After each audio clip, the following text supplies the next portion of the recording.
and welcome. I'm Ramesh Ramachandran, and you're watching a special broadcast here on DD News and DD India. And I have with me two very special guests, Ambassador Ashok Mukherjee and Professor Sriram Cholia. Now, the two need no introduction, but just for the benefit of viewers who might be tuning in from around the world. Now, Ambassador Mukherjee has served in many positions in the Indian Foreign Service and the ministry, and he's also served as India's permanent representative to the United Nations in New York between April 2013 and December 2015. And he has authored 7 books, including one titled India and the United Nations, a photo journey 1945 to 2015. And Professor Cholia is a dean at the Jindal School of International Affairs, and his most recent book is titled Trumped: Emerging Powers in a Post-American World. And we're going to discuss the United Nations as an institution 75 years on, its relevance to today's world, and also looking forward at the next few decades in the evolution of the United Nations as an institution and its various agencies. Ambassador Mukherjee, we saw Prime Minister Modi address the UN ECOSOC on the 17th July, where he spoke about the future of multilateralism and the way India saw it in the post-COVID new world order, so to speak. Your impressions about the Prime Minister's speech and the main takeaways from that address? Well, in terms of the United Nations and the work that it does and the structure that it has, I think the takeaways were quite clear in the Prime Minister's address. Right. In terms of the work that the United Nations does, his focus and the focus of India is on sustainable development. And I think this links with the emphasis that he put on development in his speech not long ago in Ladakh, when he said that India is on the side of development and against expansionism. So that is the core agenda of the United Nations as India sees it. And it is very important because with a focus on sustainable development, the United Nations can actually play a very supportive role, which it has done in some sectors already, in making India reach her objective of being a $5 trillion economy by 2024. Now, in terms of the structure of the United Nations, I think the main takeaway was the Prime Minister's repeated emphasis on reform and rebirth of the United Nations. Right. And he spent some time in spelling out what this meant. And for me, it was very interesting to see his focus on what he called a human-centric model. He wants to move the United Nations away from its 1945 preoccupation with purely peace and security issues managed by the 4 or 5 policemen of the world, the permanent members of the Security Council. And he wants to take this organization and make it more relevant to meet the challenges of the 21st century. And the key to that, as he himself put it, was through a multi-stakeholder approach involving a whole lot of players in the international relations landscape today who have to be brought in to make the United Nations relevant. And I think that this will have an impact on the existing structures, and especially as far as India is concerned, on the United Nations Security Council structure. Because the moment we talk of reform multilateralism, we basically mean a reform of the Security Council. And in the Economic and Social Council address, the Prime Minister focused on sustainable development. And I was very happy with that because SDG 16, the 16th goal of the Agenda 2030, is about greater participation of developing countries in institutions of global governance like the Security Council. Absolutely. Professor Cholia, now the theme of this year's high-level segment of the UN ECOSOC was multilateralism after COVID-19. What kind of UN do we need at the 75th anniversary? Prime Minister's speech was the first after India's election to the UNSC and the first to the broader UN membership after that election. In terms of the takeaways, what's your estimation of the thrust areas in the PM speech? And also, if I were to ask you, what ails the UN as we know it today? Yes, Ramesh, I think Prime Minister is approaching this historic, non-permanent seat We are getting it almost after 10 years, right? 2011 was the last time. That's right. So it does matter, and we are taking it seriously, and we are using it to assert India's leadership on the world stage. You know, ideally we should be in the permanent member category, but now that that's been frozen forever and it's not moved forward, at least we have, with a resounding majority, 184 out of 193 members in the General Assembly voted for us to get this position. So we are going to exercise this with a lot of responsibility and a sense that we can shape the agenda to an extent. Non-permanent members do have, important prerogatives in the system, especially if they act collectively. And of course, we are not isolated from permanent members either, because there are many permanent members with whom we have very strong relations. So in terms of a working majority, if we currently, for example, South Africa, Vietnam, Indonesia, Germany, these are some of the countries that we are going to be sharing it, the non-permanent seats with 2020, 21, 22. So, we work together along with some of the permanent members. Russia has been a very strong supporter of ours. The France and Britain are very close strategically to us. The US increasingly so. So I think we have got a good opportunity to assert our issue areas. I mean, the ones Ambassador Mukherjee already mentioned, development goals, but also some of the committees. You see, non-permanent members can play a role in committees. Like there is the Counter-Terrorism Committee. We have been pushing for a convention, comprehensive convention against terrorism for a long time. We should make a further push for it. There is a non-proliferation, always a hot topic because of Iran and North Korea. Then there is a Sanctions Committee. Now this is where the Chinese in the past have tried to block the sanctions on Masood Azhar and such things. So if we are present at the table, we can surely play a bigger role in mobilizing enough people to make sure India's national interests are upheld. And two, of course, we also represent the other developing countries. The PM was very clear that, a country of our size, if we are electrifying all our villages, if we are, increasing sanitation coverage, from 38% to 100%, those kind of objectives itself stand as an example. So I think the UN is at a crossroads, definitely right now, because of the polarization between China and the US, the so-called new Cold War, and we don't want it to be paralyzed, because the last time there was a Cold War, the UN became sidelined, during the Soviet Union versus US struggle, and the UN became almost irrelevant, and everybody was vetoing everybody else. But we would want to work in sufficient majorities, both with permanent, non-permanent members, to push our interests forward, and also that of the global South, because eventually our example as a democracy that's also developing at a very fast pace under Prime Minister's leadership is going to be the one that is most watched for the future of the global order. So right now, I think our presence there is going to really matter in terms of all these broad parameters. Indeed. Ambassador Mukherjee, now you are a practitioner of diplomacy, but you've studied the UN from very close quarters over the years. If I can cite from the Prime Minister's speech of 17 July to the UN ECOSOC, he says India was among the 50 founding members of the UN immediately after the Second World War. A lot has changed since then, and India has actively supported the UN's development work and the ECOSOC in particular. The first president of the ECOSOC was an Indian, and India also contributed to shaping the ECOSOC agenda, including sustainable development goals. Now, in your estimation, when you look back at your years at the UN, are there areas which you would categorize or describe as drawbacks or handicaps of the UN system, the UN bureaucracy?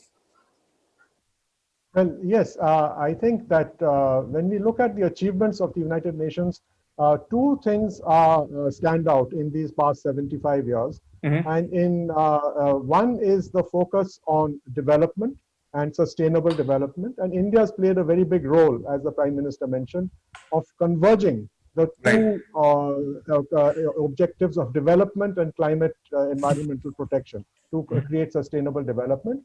The second is the issue of democratization of international relations. Now, that is a process which India catalyzed after her own independence in 1947. And that has resulted today in the majority of the 193 countries that are members of the United Nations General Assembly being developing countries and exercising one country, one vote principle in decision making in the General Assembly. So when we look at the actual result of this on the ground, the result is Agenda 2030 on sustainable development. It was pushed through by the 134 developing countries, which are grouped together in the United Nations as a group of 77 or G77. And when 134 countries jointly push an agenda, there is no way it can be voted down, because the other side, if there are other sides, don't have the votes to overturn this majority. Now, the problem that I see, and we saw it in 2015, and I think we see it even more today, is that the political pillar of the United Nations is not playing a supportive role for sustainable development. And I think the best example of this is the fact that the Security Council took almost 2.5 months to discuss how to issue a resolution to support the attempts of the United Nations to counter COVID. Now, it has never happened like this in the past, that the fight between the permanent members prevented a resolution coming out of the Security Council, which is important because it gives a political signal. Now, we in 2014 were able to coordinate the Security Council and the General Assembly and combine our efforts to fight against the Ebola virus. And the Security Council in 2014 issued a unanimous resolution supporting the United Nations fight on Ebola. But in 2020, it did not happen. And that, I think, reveals the fracture within the United Nations political pillar. And as Dr. Chaulia has said very correctly, I think one of the priorities for India is going to be how to deal with this issue of the veto, which is the privilege of these 5 permanent members, which was never negotiated in the negotiations of the UN Charter. It was brought in from outside. And there was an assurance given to countries like Australia in 1945 that there will be a review of the veto within 10 years of the United Nations in 1955. That assurance was never implemented, but it is an assurance in the Charter of the United Nations. Article 109 is there. And I think India and Australia and other countries today who are trying to make the UN effective and have a role to play politically must implement Article 109 of the Charter by calling for a review conference of the United Nations. The objective for India, and our Prime Minister has stated it in the past as well, is to make the United Nations Security Council more effective.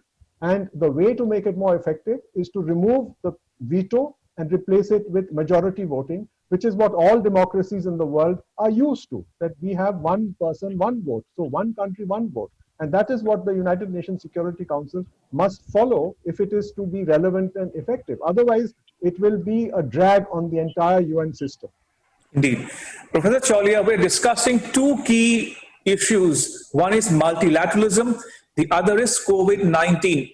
Now, help our viewers understand, what is it about COVID-19 that some people are worried about its future and others are questioning the very essence of multilateralism. And if I can cite from the PM's speech here, he says, the COVID-19 pandemic has severely tested the resilience of all nations. And he goes on to prescribe the ways in which we can overcome the immediate challenges. So your thoughts on the challenges posed by COVID-19 to the future of multilateralism as we know it? Yeah, Ramesh, multilateralism, basically the idea of a large number of countries coming together to find common solutions to what we call global governance problems that no single country can solve on its own. Now, pandemic is one such, right? I mean, clearly it's spreading, practically to every nation state, every UN member state, and even territories are facing it. So in such a situation, the expectation of the ordinary people, which Prime Minister Modi is reflecting, is that, the international community should come together and find common solutions. For example, not just the mitigation and prevention of the infection or treatment and such things, but on essential supplies. He spoke about how we have been providing medicines to more than 150 countries, how we created the SARC COVID fund. These are examples of multilateral action by India. And he's urging other countries to think on those lines, because what has happened is, narrow nationalism. This preceded COVID. See, even before Corona, at least for the last 3 years, Trump administration was pushing a very unilateral line, and the Chinese thought that they had an opportunity to replace the US as the, a kind of not reform multilateralism, that is our term, but what they call globalization 2.0. This is the Chinese formula by which they say that now the US-led globalization is over, there is no more liberal order, now it's going to be a Sino-centric globalization or a Chinese-led globalization. That's how they have been trying to promote it. And so, but we know what it means in practice, because when they say multilateralism under Chinese leadership, it has major repercussions for India's national security and also for many other countries in Asia which are grappling with the Chinese hegemonic behavior. So we are not going to accept that. So this is the juncture we are at. US and China are totally at loggerheads, and I expect more and more usage of the veto by China, this undemocratic power that Ambassador Mukherjee just mentioned. I mean, in the last 7-8 years, the Chinese have used it more often than in their entire history as permanent members, and they have used it mainly over controversial issues like Syria and Venezuela about intervention. But the way they are going, it's quite possible that they will now put their own narrow interests ahead of everything, and then they'll say, use the veto more. On the other hand, they have got a block of countries they want to mobilize behind them. This is the power politics that goes on at the UN. So I think they will play a kind of multilateralism game of their own, but I think we are much more broader and our acceptance is wider, and we have not been hegemonic in our aspirations or in our actions. We are seen as a benign power. So I think that way India has a capacity also, and Ambassador Mukherjee is the best example, how he brought together so many countries over matters of common concern. So I think bringing together around the issue area, large numbers of countries, creating consensus and coming forward with the creative solutions to problems, including the pandemic. Now, the vaccine issue, Ramesh, now people are saying that there is a movement to make it a global public good. And the UN is the best platform, the Security Council General Assembly, to ensure it's a global public good that is available free of cost to all citizens on the planet, 7 billion plus people. But the way the race is going, it is not multilateral, it is very unilateral. There are many countries that are making it like an arms race and a prestige issue. And they're saying, first we will inoculate our own citizens and then we can think about others. We're going to sell these to others, so this has become a kind of a very narrow project, and we would want to be part of a broader health and environmental and developmental coalitions that make sure justice is done, especially to developing countries which are not immune to coronavirus. I mean, some of the developing countries have also been badly affected, like Brazil, for example. So we need to actually work in cohesion to make sure that these global public goods, of which the UN and some of the UN agencies, now we also are holding the executive head chairmanship of the WHO assembly right now. So there is going to be an investigation now about the origins of the virus, and already some experts have arrived in China. So there are so many things where we can push for truth, for justice, and for equity, because India's calling card in the UN system, as Ambassador Mukherjee was saying, is always equity and fairness. We have forever been kept outside the creme de la creme, the top echelons. But now that we have a chance as a non-permanent member, we are going to push for that, because that is the only basis. Equity, fairness, and justice are the only basis for multilateralism to really work. Otherwise, it becomes a kind of hegemonic ambitions in the disguise of multilateralism. Absolutely. Ambassador Mukherjee, the Prime Minister said that the 75th anniversary of the UN is a good time to assess the UN's role and relevance in today's world.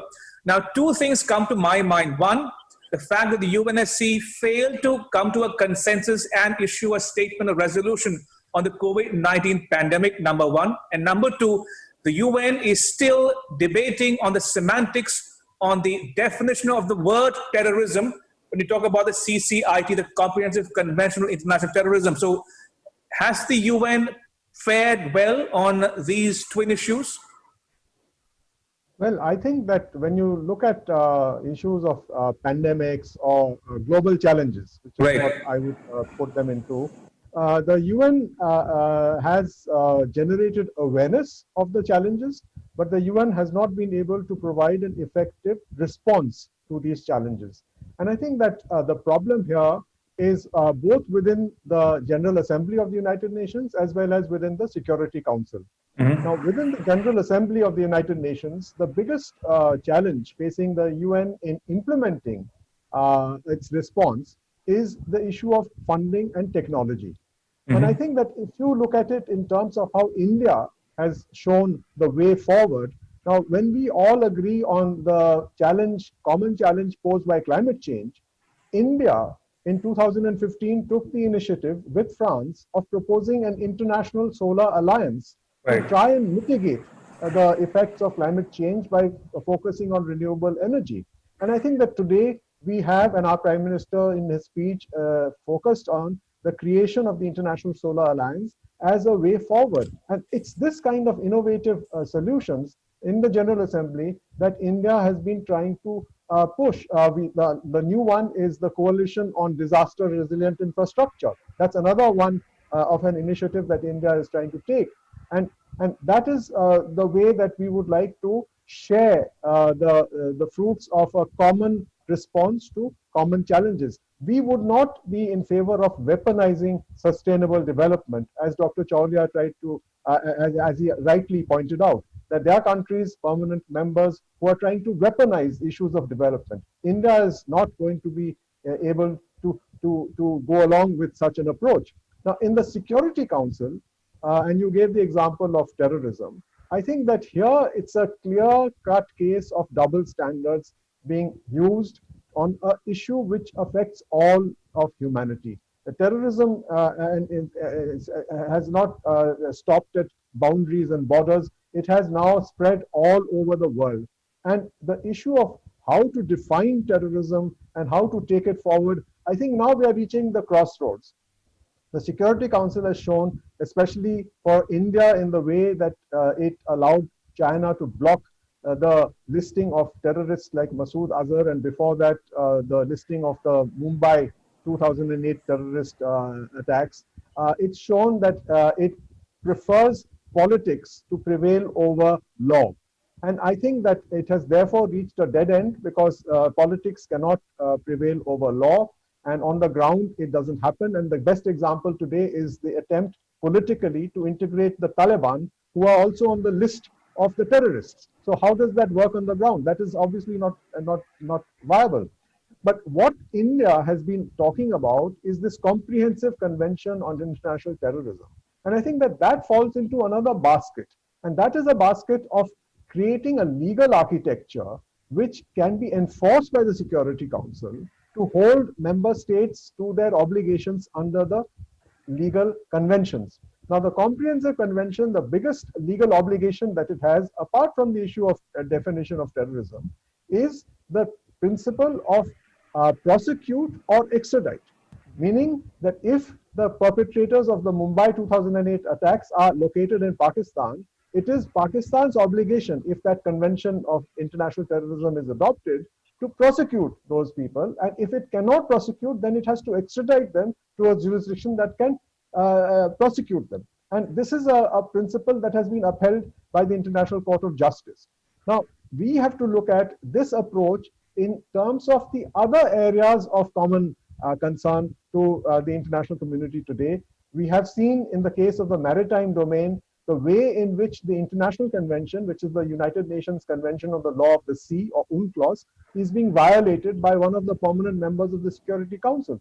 And at the same time, India has shown by upholding an award of UNCLOS which went against India in the maritime boundary dispute with Bangladesh, that we upheld UNCLOS. And at the same time, you have this country, our northern neighbor, which refuses to uphold the United Nations Convention on the Law of the Sea in the South China Sea. And then the biggest challenge, and I think this is where India will take a leadership role, is in creating an international convention to regulate cyberspace. And Professor Chaulia, when we talk about reformed multilateralism, could you break it down for the benefit of our viewers? What will it entail, and what would India want to see change in the near term within the UN architecture? and what kind of role does India see for itself in the so-called post-COVID world? Yeah, so when we say reformed multilateralism, we are obviously putting forward a more democratic concept than just multilateralism, which, as I said, could easily be manipulated. You know, there is the hub and spokes model. There is one big great power, and then they have some allies and partners and others who they can induce or coerce, and then they call it multilateralism or coalition of the willing, you know, that kind of things. Indeed. I'm running out of time. So one last question to both my guests, starting with you, Ambassador Mukherjee. Your wish list of reforms that you would want to see happen in the UNSC and the UN in general. Why? Because Prime Minister Modi has said that the UN was originally born from the furies of the Second World War. Today, the fury of the pandemic provides the context for its rebirth and reform. So in that context, recap for the benefit of our viewers, your wish list of reforms that you would like to see in the near term. Well, I think the main reform that we need is the reform of the decision-making in the United Nations Security Council and in the International Monetary Fund. This reform means that each country must have one vote and there must be no veto, which is totally undemocratic over that issue. And I think that we have a model, we all belong to it, the International Labour Organization. India has been one of the 10 permanent members of the Governing Council of the ILO since 1922. But none of those 10 countries have the veto. And yet the ILO has worked very well. So it is a tripartite structure. It is a multi-stakeholder structure. So I think we need to actually look back to look to the future. And I think we need to reform by keeping an inclusive approach. As Dr. Chawla is mentioning, that we are today assuming a voice of an inclusive approach to multilateralism. And that is the core of what I think is meant by reformed multilateralism, that it has to be inclusive and it has to be on an equal basis. That is what we have to do. And we should do it within the next 3 years. By the time India celebrates her 75th anniversary of her independence, and the UN is moving towards the 80th anniversary of its establishment. I think that is the time frame. Professor Chawla, you get the last word. Your wish list of reform that you would want to see in the UN institution per se. Well, I think Ambassador Mukherjee covered most of the formal institutions, but I would like to see, a greater action on climate, especially on which there is large consensus, and where, climate justice, we have been saying for a long time that for us to adapt greener technologies, we also need not just know-how, but also funding from richer countries. That has been stalled for a long time. We need more ambitious targets in the post-Paris regime. There may be change in the US. We don't know whichever way it goes. But I think nonetheless, middle powers, Ramesh, what I would like to see is middle powers led by, India, for example, Australia, South Africa, the emerging powers. We really have a chance now to sustain a kind of a bottom-up multilateralism. Because the multilateralism based on the US leadership or Chinese leadership, that has largely failed the will and the interests of the majority of the people of the world. So I think we would want minilateral coalitions, smaller groupings, as I said, permanent, non-permanent members, also General Assembly members, forming issue-based coalitions, more such groupings, so that the multilateral process is not broken. Because when multilateralism dies, there will be just war and bloodshed in the world. We don't want to return to that fury that PM mentioned of 1940 to 1939 to 45. This fury of COVID can be managed without violence and without warfare. The only way to do it is if there is equity and if the middle powers take the lead and the initiative. And I see India is doing that through this new permanent, non-permanent seat we have coming up in 2021. All right. On that note, I want to thank both my guests, Professor Sriram Chawla and Ambassador Ashok Mukherjee, for joining us on this special broadcast. Appreciate it. Thank you for your time. And that's a wrap on this special broadcast. But news continues here on DD News and DD India. You can catch all the latest updates on our social media, mobile, and digital platforms. Thanks for watching. Bye-bye.